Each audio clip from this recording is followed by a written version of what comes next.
Diiming-imingi uang jajan Rp10.000 sampai Rp20.000, Satpam di Pringsewu, Lampung, berinisial WS meruda paksa seorang siswi SD berulang kali.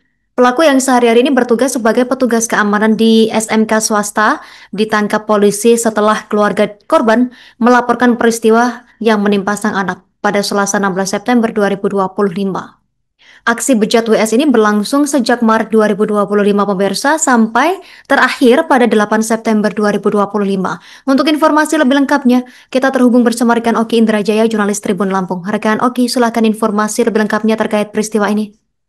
Terima kasih rekan Yukinya. Selamat siang menjelang sore. Tribun saya menyaksikan laporan langsung dari Kabupaten Pringsewu terkait peristiwa ditangkapnya seorang pria Tabarubaya berinisial WS yang merupakan satpam di sekolah SMK swasta di Kabupaten Pringsewu.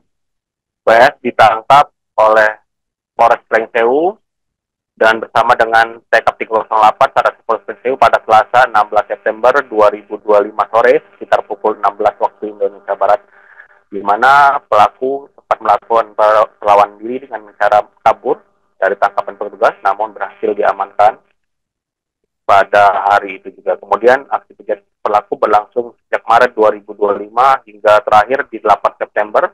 Tindakannya berlangsung di beberapa lokasi, termasuk di sebuah ruko kosong yang berada di Pasar Banyumas dan pos satpam tempat pelaku bekerja. Sementara untuk korbannya adalah siswi berusia 11 tahun, yakni murid SD kelas 6, dan dari hasil penyelidikan polisi, WS diduga memperdaya korban dengan cara membujuk dan memberikan uang jajan sebesar 10 hingga 20 ribu rupiah, dan aksinya terbongkar setelah warga curiga mendengar suara aneh dari dalam ruko saat pelaku melaksanakan aksinya dengan korban. Saat dipergoki, WS sempat mengancam warga tersebut sebelum akhirnya melarikan diri, dan kemudian peristiwa tersebut yang menjadi pembuka atau menguak kasus ini.